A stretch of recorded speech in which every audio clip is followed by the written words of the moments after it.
Bonjour, bienvenue dans Parlons peu, parlons sexe, l'émission sexo de Doctissimo. Aujourd'hui, je vais vous parler d'un problème qui concerne uniquement les hommes. Un homme sur 3 a rencontré ou va rencontrer ce problème. Il s'agit bien entendu de l'éjaculation précoce. Et bonne nouvelle, ce n'est pas une fatalité.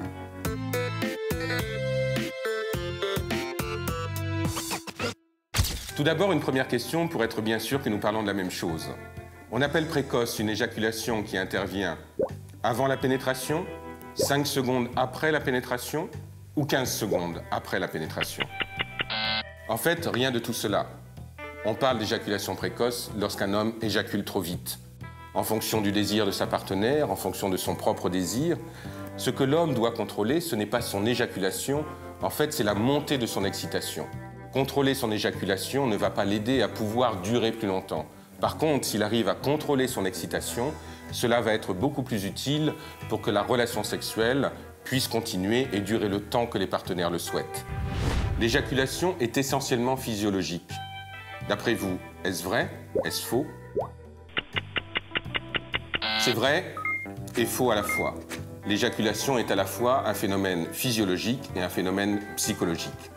Physiologiquement, l'homme est programmé pour éjaculer dans le cadre de la reproduction. D'ailleurs, sa programmation est d'éjaculer au bout de 17 secondes.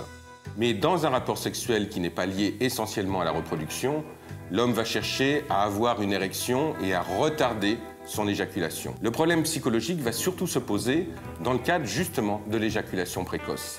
Une peur de la femme, une difficulté à la pénétration, une peur d'être englouti dans le sexe de la femme, tous ces éléments-là qui vont faire que, inconsciemment, l'homme va éjaculer trop vite pour pouvoir échapper à la relation sexuelle.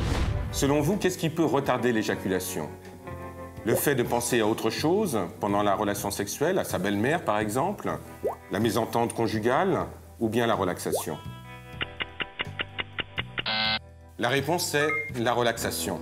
Les antidépresseurs, le fait de se masturber avant les rapports, l'utilisation de préservatifs avec gel lubrifiant retardateur de l'éjaculation, toutes ces méthodes peuvent être fiables. Mais la relaxation reste la méthode la plus efficace pour pouvoir retarder son éjaculation. Lors d'un rapport sexuel, l'homme est soumis au stress, soumis à la tension.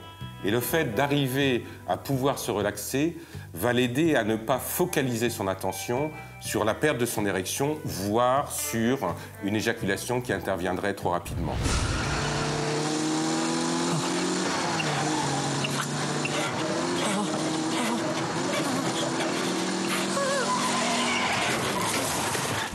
Si vous êtes adolescent et que cela vous arrive et vous inquiète, il faut savoir que l'adolescence est naturellement le moment de la découverte de la sexualité. Donc on rentre en sexualité avec beaucoup de fougue, beaucoup de tension. Et lors des premières masturbations, il est normal que l'éjaculation arrive très vite. En fait, avec le temps, avec la vie sexuelle qui va se développer, on va apprendre petit à petit à contrôler son éjaculation.